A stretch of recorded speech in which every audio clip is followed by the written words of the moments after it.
This time on Boneyard Revivals, it's too few mini beers, terrible financial decisions, and a 1986 Street and Strip Cutlass. Wait, did I say one Cutlass? Meant to say two. Oh, mama's gravy and biscuits.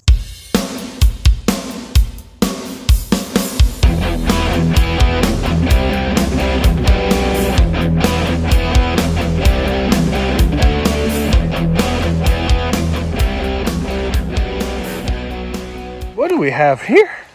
Must be some hooligans. Hey, wanna go for a ride in my square body? Yeah.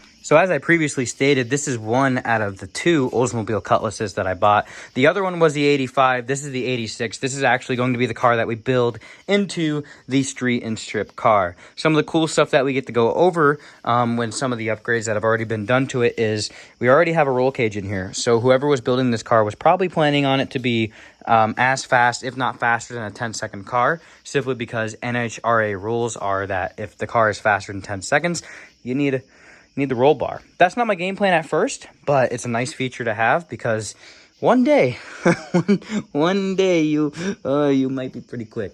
But the welds are pretty decent. The roll cage is a pretty decent roll cage, I'd say.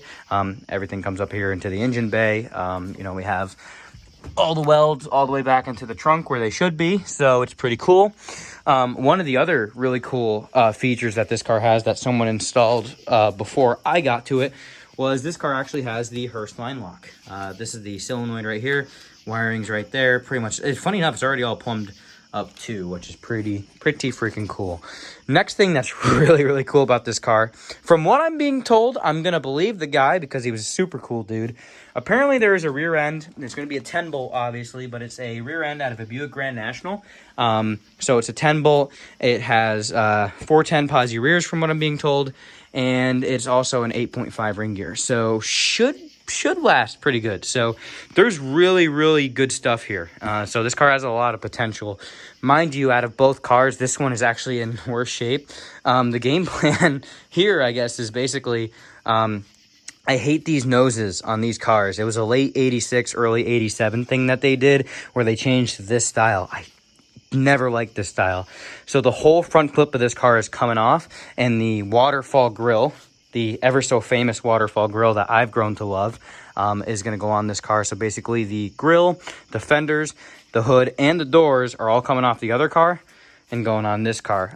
Where we're currently at is I pretty much brought it home the way it basically sits. We have a little bit of body work to do first, and the reason why I want to do it is a lot of guys, you know, they'd just be like, I'm just gonna, you know, primer it and call it a day. Unfortunately, someone started to do a bunch of body work on it, never finished it. Obviously the car's not painted. We'll go over some of that stuff. As you can see, the back half of the car is in primer. You can tell where there was some mud work done. Didn't fully recognize it until I got home. I knew that there was going to be some issues, but we need to do some patch work on the quarter panels here. Found this little hole here when I got home. And then over on the driver's side, we're going to have another spot here, which honestly, it's not a big deal. The big thing for me was looking at this car, and funny enough, the other car, there's a really famous, notorious spot on these cars where the back frame horn would go bad and rot out, and it was pretty much right in this section here. They're both pretty damn nice on both cars. So it's kind of really nice because it's kind of hard to find any of the G-body cars that are still pretty decent.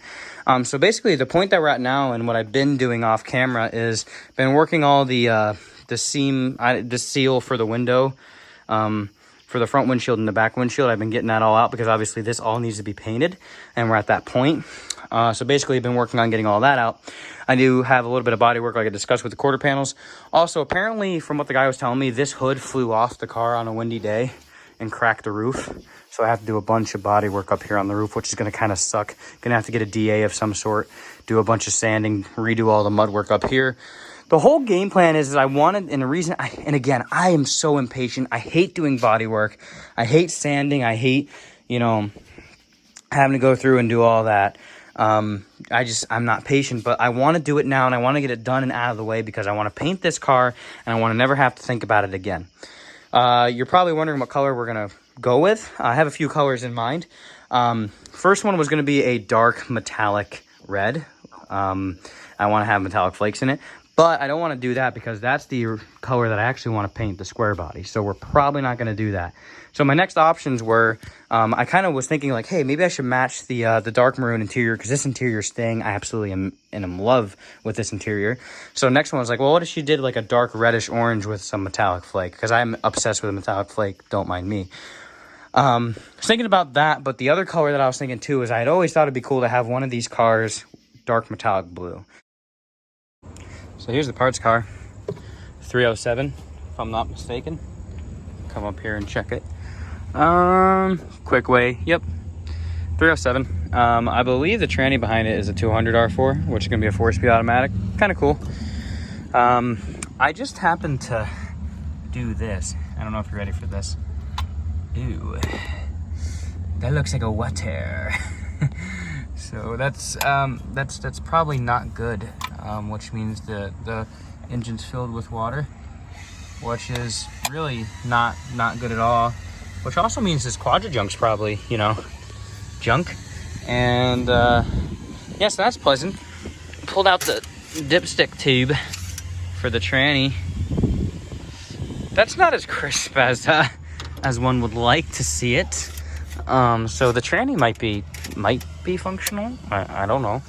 I think we should really get a socket down there and just, you know, tweak on her a bit. It would be interesting to see if this thing actually turns over or not. And if it doesn't, it's probably because she's hydrolocked, which is not a good time, which is interesting, mind you, because the hood was on the car the whole time. I don't understand. We'll walk around the rest of the car real quick. I'll show you the interior. That's already ripped out of it and in the other car.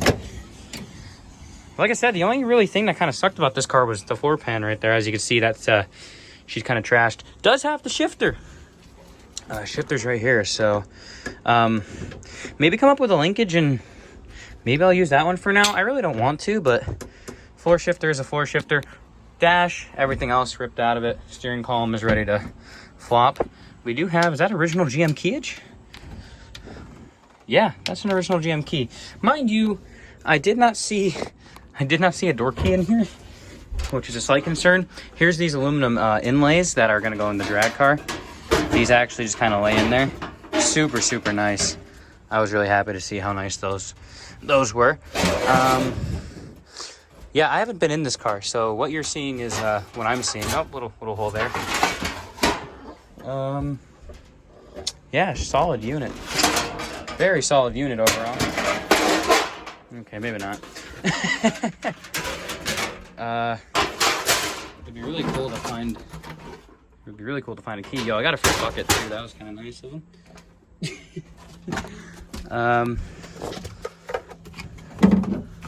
Key? Ooh, water. That's no.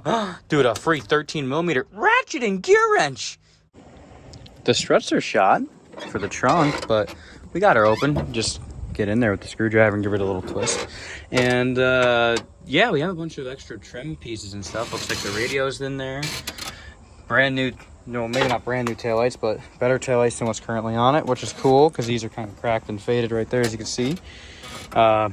Extra gauge cluster. There's something. What's in that bag? I wonder. That is a trim piece of some sort. This is all the trim for the car. Extra kick plate right there. Got a headlight bezel. That's what it looks like.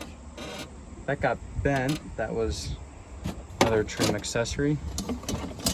It's for the back of the car. Goes back along with this one.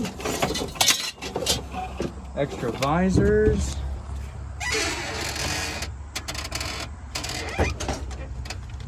All right, so we got some stuff to work with here. I got to go through it all legitimately, but a bunch of parts we get to go through eventually. Not now, but I figured I'd just show you the parts car. Like I said, got a lot of work to do. It's a damn shame those are only 14-inch rally rims, but we'll work with it. But overall, the car's actually not bad. It's actually a pretty nice car, especially considering, you know, look at the rockers here. Rockers are reasonably clean. Maybe a few little spots that are started. There's a little bit of mud work right there. Is that actually, yep, a little bit of mud work. So, okay, this car's been patched a time or two before, but it's not bad. Even like I said, back here on the frame, a lot of these cars would rot out right there. Not bad.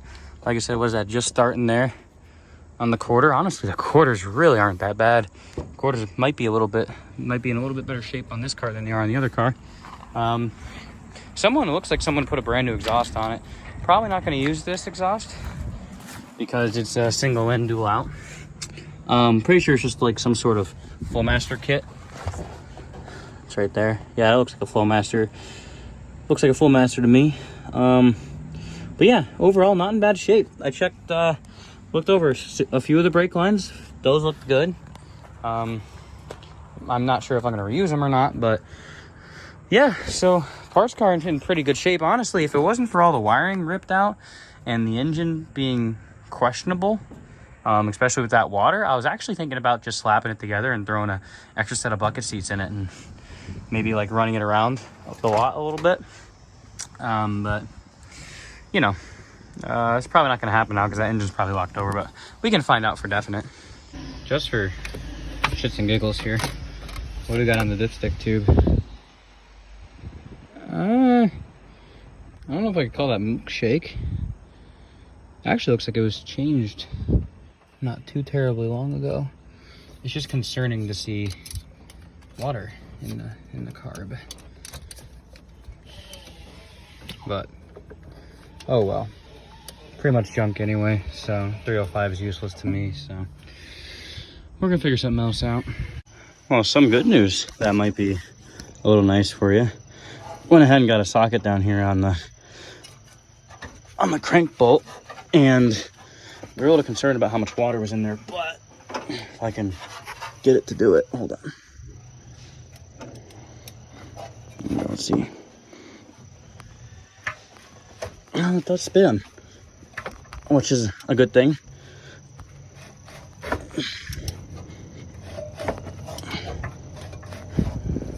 Don't know how that belt got janked up like that, but it does spin, so this engine might run, which is good because it'd be nice to be able to have it running just to move the car around, but it spins.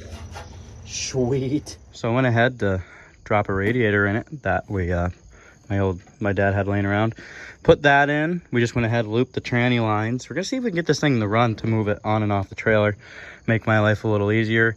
Came up with some battery terminals that were gonna work, and did all this work, put it all together, and Oliver, what happened? What did we find out? Somebody snapped our starter. It's no good. We need a new one. Yep, you heard it here. So got in there, and I noticed when I first got it, the key was kind of like whatever, and the wiring's all pulled apart in the car, as you can see. But I figured, you know, if we need to wire up an ignition switch, whatever, we can. And started thinking logically. I'm like, something's not right here. I said, even if, you know, just to get it to spin over, could always take positive terminal off of a battery and just, you know, zap it to the starter solenoid that's on the starter. And, you know, we got to sneak ourselves in here. And guess what? Huh, something missing. I'm pretty dang sure that there's supposed to be a starter in there, and there's not. So now we're gonna have to come up with something. You think a small block Chevy one will work? A big block. He just likes big block Chevys. But we need to come up with a starter, so I guess that's next. After some logical thinking, I realized some of you are probably gonna yell at me and tell me that a small block Chevy one won't work. Thank you, I know that. Just, you know, it's on the wrong side is what the problem is. So, yeah, I guess we're just gonna have to figure this one out or something.